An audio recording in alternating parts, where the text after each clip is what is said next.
આજનો ઓડિયો પરમપિતા પરમાત્માને શરણે સમર્પિત કરું છું. આપ સૌની શુભેચ્છા અમારા પર બની રહે તેવી અભ્યર્થના સહ જય શ્રીમદ નારાયણ.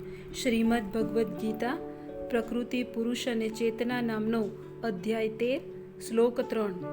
હે ભારત, તારે જાણવું જોઈએ કે હું પણ સર્વ શરીરોનો જ્ઞાતા છું અને આ શરીર તથા તેના જ્ઞાતાને જાણી લેવાને જ જ્ઞાન કહેવામાં આવે છે.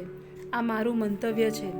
શરીર અને શરીરનો જ્ઞાતા આત્મા તથા પરમાત્મા સંબંધી વિષયની ચર્ચા દરમિયાન આપણને અભ્યાસ કરવા માટેના 3 વિભિન્ન વિષયો મળે છે: ભગવાન, જીવ અને જળ પદાર્થ. દરેક કર્મક્ષેત્રમાં પ્રત્યેક શરીરની અંદર 2 આત્માઓ હોય છે: વ્યક્તિગત આત્મા તથા પરમાત્મા.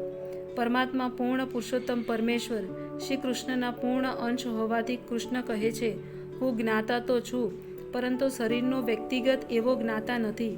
હું જ પરમ જ્ઞાતા છું. હું શરીર માત્રમાં પરમાત્મા તરીકે વિદ્યમાન છું.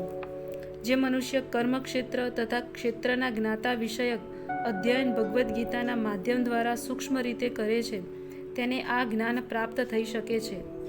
ભગવાન કહે છે, હું દરેક વ્યક્તિગત શરીરમાંના કર્મક્ષેત્રોનો જ્ઞાતા છું. વ્યક્તિ તેના પોતાના શરીરનો જ્ઞાતા હોઈ શકે, પણ તે અન્ય શરીરો વિશે જાણી શકે નહીં. પરમાત્મા રૂપે સર્વ શરીરોમાં હાજર રહેલા પૂર્ણ પુરુષોત્તમ પરમેશ્વર બધા શરીરો વિશે બધું જ જાણે છે. તેઓ વિભિન્ન યોનિઓના સૌ શરીરોને જાણનાર છે. એક નાગરિક પોતાની જમીનના ટુકડા વિશે બધું જાણી શકે છે, પરંતુ રાજા પોતાના મહેલ અંગે જ નહીં, પરંતુ બધા પ્રજાજનોની વ્યક્તિગત સંપત્તિ અંગે પણ જાણનાર હોય છે. એવી જ રીતે મનુષ્ય વ્યક્તિગત રીતે પોતાના શરીરનો સ્વામી હોઈ શકે, પરંતુ પરમેશ્વર સર્વ શરીરોના સ્વામી છે. રાજા પોતાના રાજ્યનો મૂળ માલિક છે અને નાગરિક ગૌણ માલિક છે. તેવી જ રીતે પરમેશ્વર સર્વ શરીરોના સર્વોપરી સ્વામી છે. શરીર ઇન્દ્રિયોનું બનેલું છે. પરમેશ્વર ઋષિકેશ છે, એટલે કે તેઓ જ ઇન્દ્રિયોના નિયતા છે. જેવી રીતે રાજા પોતાના રાજ્યમાંની સર્વ પ્રવૃત્તિઓનું મૂળ નિયામક હોય છે, તેમ ભગવાન ઇન્દ્રિયોના મૂળ નિયતા છે. પ્રજાજનો ગૌણ અથવા ઉપનિયતાઓ છે. ભગવાન કહે છે, હું પણ જ્ઞાતા છું. આનો અર્થ એ છે કે તેઓ પરમ જ્ઞાતા છે. વ્યક્તિગત જીવ કેવળ પોતાના જ શરીર વિશે જાણે છે. વૈદિક શાસ્ત્રોમાં તેનું આ પ્રમાણે વર્ણન થયું છે.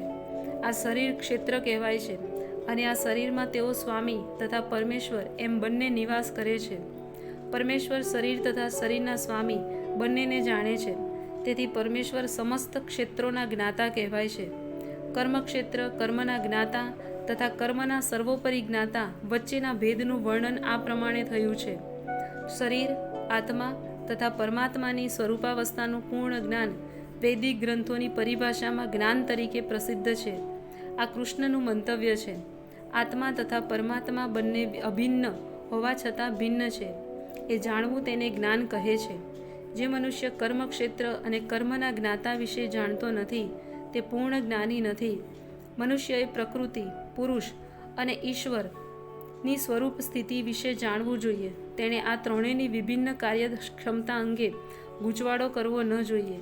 મનુષ્યએ ચિત્રકાર, ચિત્ર અને ચિત્ર મૂકનારના આધાર સ્થાન વિશે ગોટાળો કરવો ન જોઈએ. આ ભૌતિક જગત કે જે કર્મનું ક્ષેત્ર છે તે પ્રકૃતિ છે અને આ પ્રકૃતિનો ભોગતા જીવ છે, અને આ બંનેની ઉપર સર્વોપરી નિયતા પરમેશ્વર છે. વૈદિક ભાષામાં તેને આ પ્રમાણે કહેવામાં આવ્યું છે: બ્રહ્મના 3 સ્વરૂપ છે. પ્રકૃતિ કર્મક્ષેત્ર તરીકે બ્રહ્મ છે તથા જીવ વ્યક્તિગત આત્મા પણ બ્રહ્મ છે, કે જે ભૌતિક પ્રકૃતિ પર નિયંત્રણ કરવાનો પ્રયત્ન કરે છે, અને આ બંનેના નિયતા પણ બ્રહ્મ છે, પરંતુ તેઓ વાસ્તવિક નિયતા છે. આ અધ્યાયમાં એ પણ સમજાવવામાં આવશે કે બંને જ્ઞાતાઓમાંથી એક અચ્યુતન છે અને બીજો ચ્યુત પતનને પાત્ર છે. એક ઉપરી છે તો બીજો અધીન છે. જે મનુષ્ય બંને ક્ષેત્રોને એક સમાન સમજે છે તે ભગવાનના કથનનો વિરોધ કરે છે, કારણ કે ભગવાનને અહીં સ્પષ્ટ રીતે કહ્યું છે, હું કર્મક્ષેત્રનો જ્ઞાતા પણ છું. જે મનુષ્ય દોરીને સર્પ માની લે છે તે જ્ઞાતા નથી. શરીરો તો અનેક પ્રકારના છે અને શરીરોના માલિકો પણ જુદા જુદા હોય છે. દરેક વ્યક્તિગત જીવની પ્રકૃતિ ઉપર પ્રભુત્વ કરવાની પોતાની વૈયક્તિક ક્ષમતા હોય છે. તેથી શરીરો ભિન્ન ભિન્ન હોય છે, પરંતુ ભગવાન તો બધામાં નિયતા તરીકે વિદ્યમાન હોય છે. ચ શબ્દ અર્થસૂચક છે. કારણ કે તે સમસ્ત શરીરોનો નિર્દેશ કરે છે. શીલ બલદેવ વિદ્યાભૂષણનું એ મંતવ્ય છે કે દરેક શરીરમાં વ્યક્તિગત આત્મા ઉપરાંત કૃષ્ણ પરમાત્મા રૂપે વિદ્યમાન હોય છે અને કૃષ્ણ અહીં સ્પષ્ટ રીતે કહે છે કે પરમાત્મા કર્મક્ષેત્ર તથા મર્યાદિત ભોગતા એ બંનેના નિયતા છે. જય શ્રીમદ નારાયણ.